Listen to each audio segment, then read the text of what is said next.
I'm Ellen with blackfilm.com, and I'm here with Deborah Joy Winans. How are you? It's such a pleasure to meet you.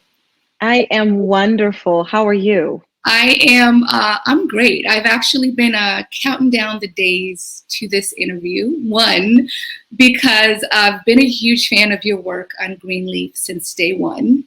And two, after watching your upcoming film, Don't Waste Your Pretty, I'm now convinced that you could do no wrong as an actor. Like, can't nobody tell me different about you, Deborah. You hear me? Oh my goodness. Look, your check is in the mail. You have fulfilled all of your duties. Thank you. That is huge. Thank you. Thank you. Thank you so much. That means a lot. Yeah, I am a huge fan of yours. I can't even begin to express that, but I digress. So I really enjoyed this film, Don't Waste Your Pretty. And it's about a group of friends who are sort out their turbulent love lives and life issues, and they sort of turn to each other to go through those motions, which was fun to watch. And the characters and the storylines were genuine and relatable. And I thought your character, Janae, was just pure magic. Can you talk a bit about her and why she is who she is? Absolutely. Oh, thank you, Ellen. You are a dream. I mean, you watched it, you loved it. You are pointing out things that this really makes me happy to just talk. Janae, when you meet her, she is a divorcee. She has been through a very traumatic marriage. She's been betrayed, and she is at the point where she is sort of busying herself with other things in order to not really face what's happening inside. She's got her coffee shop, which is blooming. She's taking care of her mother. She's with her girlfriends, helping, fixing, just kind of going along in their lives, and anything really to mask the pain that she has inside. And it's not until her friend Ishi really calls her out on it. And that's why you need good friends. You need good friends that love you enough to tell you the truth. And there's a way to do it. There's a way to make sure that that truth is merged with love. Yes. So that they understand where you're coming from. But you gotta have a good friend that is going to tell you the truth. And she does. And that sparks the opportunity to find healing, to start the process of healing. So that's where you find Janae. You know, I think a lot of times we as women, probably most people, but I can speak from the women's point of view, where we are hurt so badly and we've gone through such a traumatic experience, and we don't necessarily want the world to understand that pain. And so we find other things to do because we can multitask, because we're always having to do so many things, that it's easy to mask that pain and just busy yourself doing anything but dealing with what is right in front of you. And honestly, one of the most pivotal scenes, there were a lot of special scenes in this film, but that convo between Janae and Ishi, played by Jasmine Burke, in the cafe, it really highlighted, like you just explained, the importance of having friends that you trust and that trust you in order for you to open up and kind of see the light, so to speak. And in that moment, we got to see Janae for the first time sort of start to change her mind, or at least entertain the idea of changing her mind and switching up her mindset, if you will. What would you say was your character's initial apprehension in that moment? I think that she had sort of kind of placed that pain in a different place for so long that she didn't realize how she was acting out on it. Right. When you don't deal with things, it doesn't mean they go away. Yeah. They just come out in different ways. And I think for Janae, it had come out several times in conversations with Ishi where, if you should have thought, used your brain and thought that, if you saw him doing this, then that's absolutely what he was doing. It comes out in all these different ways that could be considered just random conversation. But your friends know when you're projecting something. Your friends know when you are stuck in a place and you can't seem to get out, and so this is your way of expressing.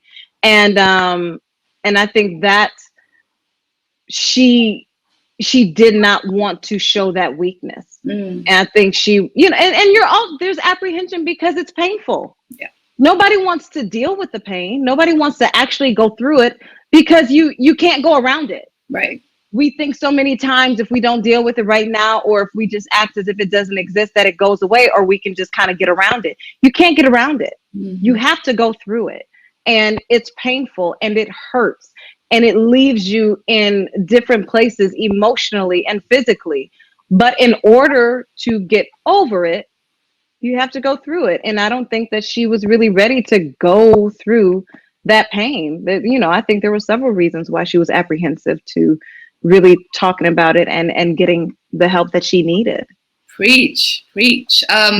What was it like playing a character with those sort of dilemmas and that sort of baggage, considering you are currently a happily married woman? Where did you kind of outsource to emotionally? Well, I think that's the challenge that we love as actors. Because in order for it to ring true, we have to find the honesty in it. Yes. And that's our homework. That's what we have to do. Being Charity in Greenleaf, Charity was so outspoken. Right. Charity she wore her heart on her sleeve. You knew how she felt about everything. You knew when she had an attitude. You knew when she made the wrong decision. You knew when she thought she made the right decision, even though it was probably wrong. Yeah. But for Janae, everything is on the inside. Everything. So I had to find those layers of who is this woman that has been through something. I have been through things. It doesn't have to necessarily be what my character has gone through, but there are things that you can pull from that are relatable. And so you look for those different layers of who this woman is, of everything that she's sort of gone through, of who her friends are, why they've been friends for so long. And then you're able to create this layered woman that has this pain and this vulnerability, but also this love and appreciation and this desperate need to be everything she shows you on the outside. She wants to be that inside. And so those were sort of the things that we got to play with. That's what I love most about your character, Janae. Like, while she was going through this pain and history, on the outside, she just radiated love and sunshine and happiness. And it's, that juxtaposition, is something as women we can so relate to on a day-to-day basis. I mean, I connected with Janae. I connected with Micah, who was played by Carrie Hilson. And so the synergy between the cast was incredible. Like, it felt like you guys had known each other for years. You were family. Like, this wasn't new. How long did it take? How long did it take for that chemistry to unfold after you all met? It took us about 2 seconds. Honestly, because this project happened so quickly for me. I got an offer, and then like 2 days later, I was on a plane to Atlanta. And so I didn't physically meet Carrie until the first day of shooting, which was maybe a few days after I got to Atlanta. And so we met each other. And I think it's just when people are genuine and you just connect.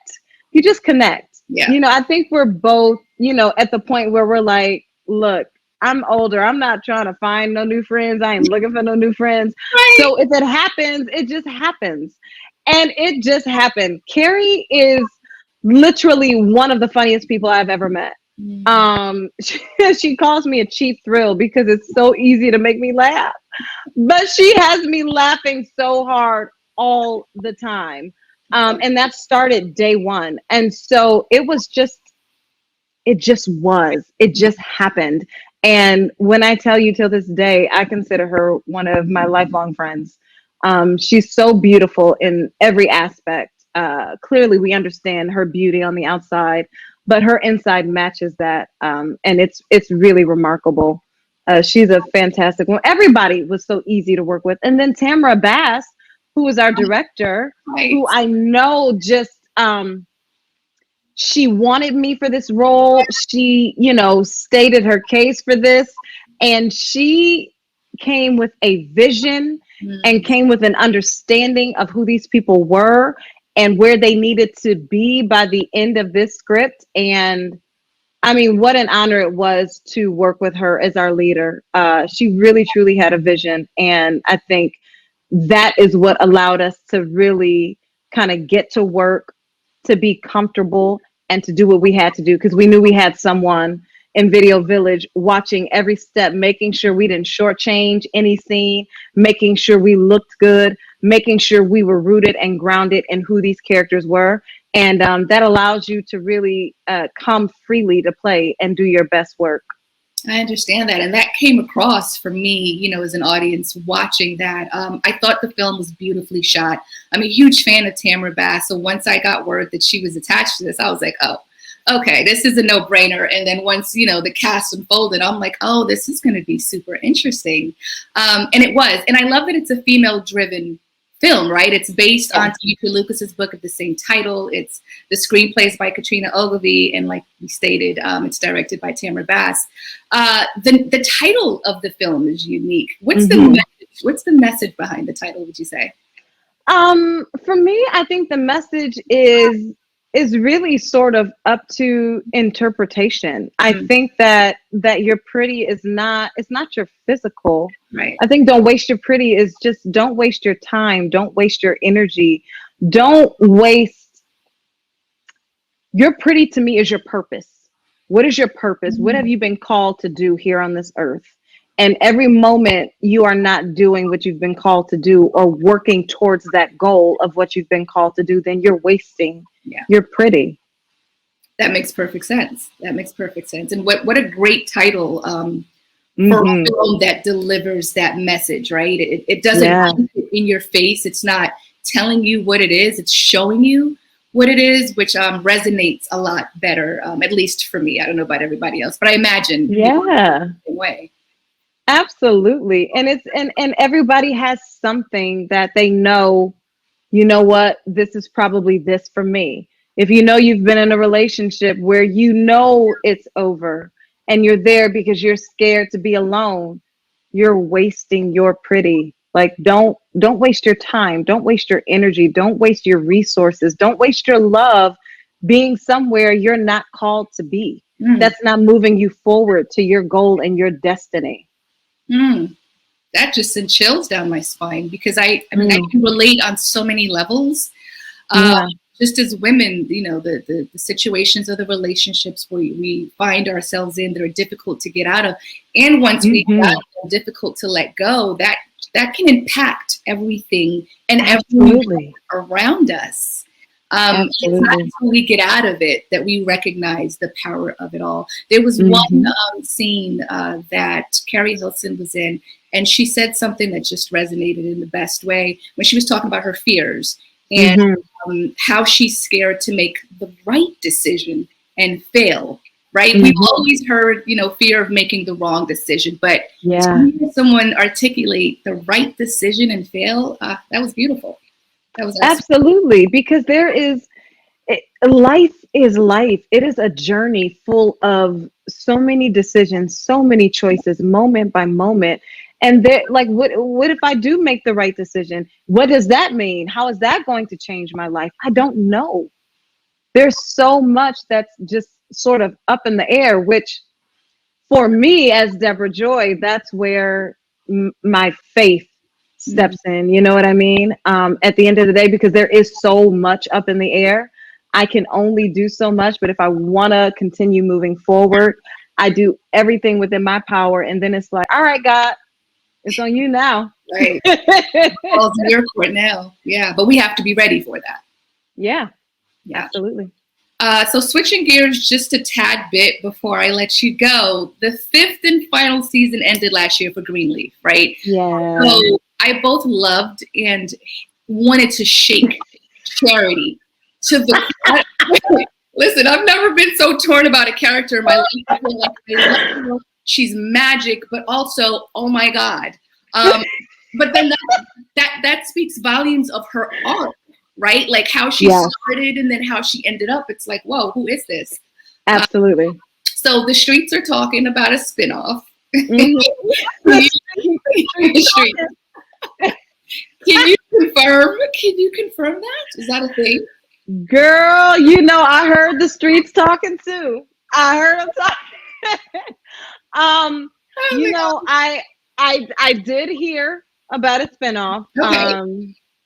I did hear there was an interview that the creator Craig Wright did, and I did hear that charity is, you know, a strong component of this spinoff.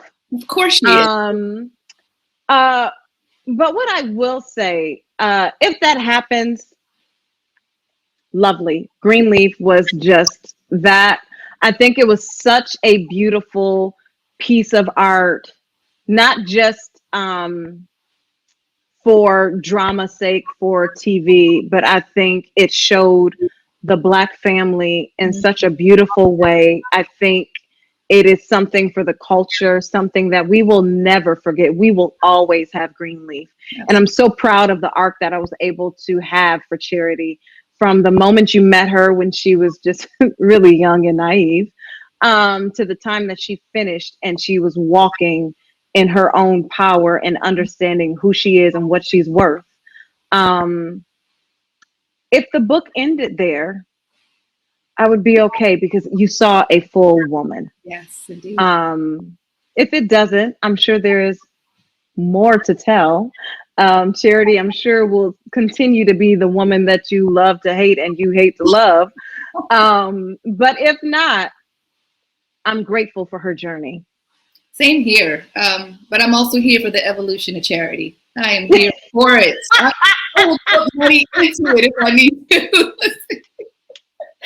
There's so much more to I don't know, to unpack about Charity. Like, where does she end up? What happens to her? Does she fall in love again? But like you said, if that doesn't happen, then for sure we got a well-rounded character that we Yeah, absolutely. I mean, now if she gone and come back, then I'm sure she gonna have a man, but it's gonna be on her terms. That's right. You know, That's it's right. going to be because once you get to understanding who you are, there's such a freedom in that. Mm. And when you know who you are and what you're worth, you tend to look back and laugh at how silly.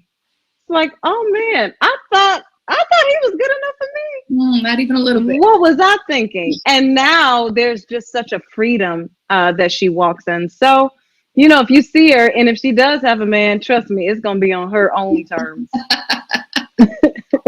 Self-awareness is key. Self-awareness. Yes, absolutely. Are there any upcoming projects or music albums we should be on the lookout for? There are upcoming projects. I just finished filming a movie in Canada, and I'm very excited about it. I'm not sure how much I can talk about it just yet, but I think it's really, really lovely. Also, someone I've never played, a character I've never been, and so that's really, really, really exciting for me. And music, I have music coming out in like less than a month. Oh. It's coming out in March. It's a song with my brother, Ellen Winans. Juan and I first collaborated on the musical Born for This, the BB Winans story, where he and I got to play BB and CC Winans. And that was so much fun for me. I never thought that I would perform with my brother in this way, where we're singing and acting and dancing. My brother is an incredible singer. And so to kind of come back together and do a project on his EP is really, really, really exciting for me. And I love the song. I think it's perfect for this time, for everything that we have gone through and continue to go through. I think it's important for people to remember that no matter what, even in self-isolation and in quarantine, you are never on your own. And that is what this song tells us. And so I'm really, really excited for that. That's coming out next month. Yay. And, you know, hit me up. Let me know if it's your jam. If you bop to it, let me know. No, I will. So that's coming out. So, yeah, that's what I'm doing. And just enjoying being able to do what I love, you know.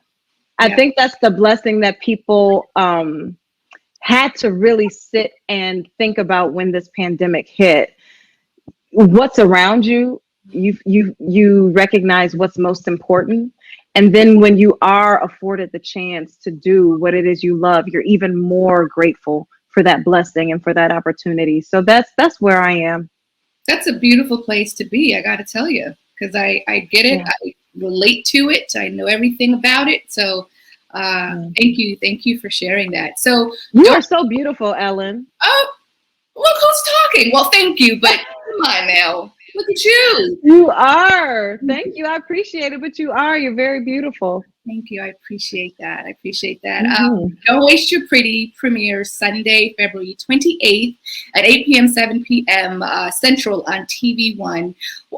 Sum up this film in a couple of words. What should people expect, look forward to? What's the tea? Uh, A little bit of tea. they should look forward to seeing life in all of its beauty and in all of its pain. Yes. Perfect. Life. Perfect, perfect, perfect. I can't wait for the rest of my village to see it so we can chop it up about Yes.